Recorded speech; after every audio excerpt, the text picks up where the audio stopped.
frères. On était bien tous dans le même état, Seigneur. On était tous sur la même enseigne quand j'écoute les témoignages. J'ai écouté le témoignage d'André, m'avait dit. Parce qu'il a fallu qu'il y ait un homme de 6000 km qui vienne rendre témoignage. Et puis vous savez, je l'ai laissé dans mon cœur, on est témoigné. On a été faire une mission en Allemagne, j'ai rentré dimanche. Et puis là-bas, c'était moi qui chantais. Vous connaissez comment que je chante, je ne sais pas chanter. Et puis il y avait tous les Allemands devant moi là. Il y avait une petite fille, elle avait peut-être 17-18 ans. Elle avait plein de piercings. Vous savez, c'était une gothique qu'ils appellent les jeunes là. Elle avait tous les yeux en noir. Elle avait la peau vraiment blanche, mais tous les yeux noirs, vous voyez. Ils appellent ça les jeunes les gothiques là. Et elle avait des veines bizarres sur elle. Et puis, je la connaissais pas, moi, c'est la première fois que je la vois. Et puis, quand je chantais, là, et puis le Saint-Esprit parlait dans mon cœur, je rendais témoignage. Mais quand je rendais témoignage, je voyais cette petite fille, à ses yeux se remplissaient de larmes. C'est Dieu, je ne comprends pas pourtant. C'est ça que je disais dans mon cœur. Je suis un Français, je vois. C'est l'allemand, elle ne la comprend pas. C'est là que je réalisais la grandeur de Dieu. Gloire à Dieu. On vient un Américain. C'est un Américain qui lui rend témoignage. C'est pour ça que la Bible dit. On est tous animés par le même esprit. De bonté, mon Jésus. Gloire à Dieu. C'est ça qui est grand. C'est ça la grandeur de Dieu. Quand je réalise ce que Dieu fait, mon Dieu, ça me bénit, moi. Je le dis, je connais le témoignage André. Je connais le témoignage Abilly. Mais à chaque fois, ces frères-là, ils témoignent que ça peut être n'importe quel. Ça bénit mon cœur. Je vois en travers ça que Dieu est grand. Alléluia. On va prier le Seigneur. J'ai besoin de la prière de Dieu. J'ai besoin de toute prière aussi. Je vais demander à l'ancien garçon qui se lève et qui prie pour moi. Amen.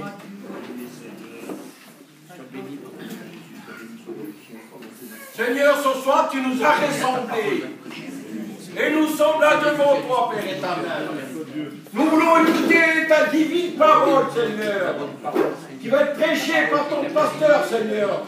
Bénis-le, Seigneur. Il a besoin de toi, Père éternel. Oh, Père éternel, sois avec lui, Père éternel. Je te rends grâce et je te dis merci, mon Père. Amen. Amen. Béni soit Dieu. Vous savez le message que Dieu a dit sur mon cœur? C'est un mot que Dieu a dit sur mon cœur. Vous connaissez? Je m'arrête sur un mot, moi. Je me suis arrêté sur le mot croire. C'est difficile de croire à quelque chose qu'on ne voit pas. Hein. C'est vrai, des fois, on parle comme ça, mais c'est dur. Pour celui qui ne connaît pas Dieu, c'est dur. Même parlons de ça. On ne le voit même pas. Mais les chrétiens, on va le voir. On ressent la grandeur de Dieu. Dans Amen. On ressent sa présence. La première lecture que je voulais vous dire, ça se trouve dans Jean 3, au verset 36. Celui qui croit au Fils a la vie éternelle.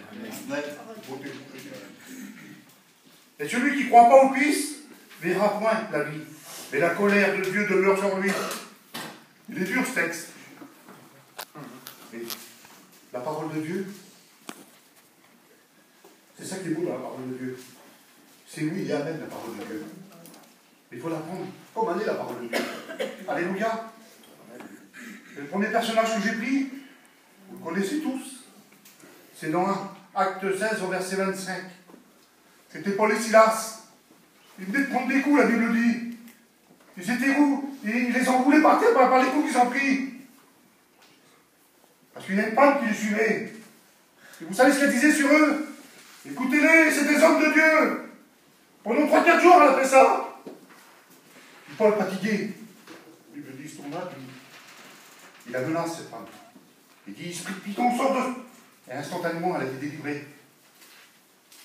Mais les autres, c'était leur gagne-pain, ça. C'est pour ça qu'ils les ont tapés. Et puis ils les ont mis dans une prison. Dans une prison intérieure de la prison. Ils leur ont mis les sapes.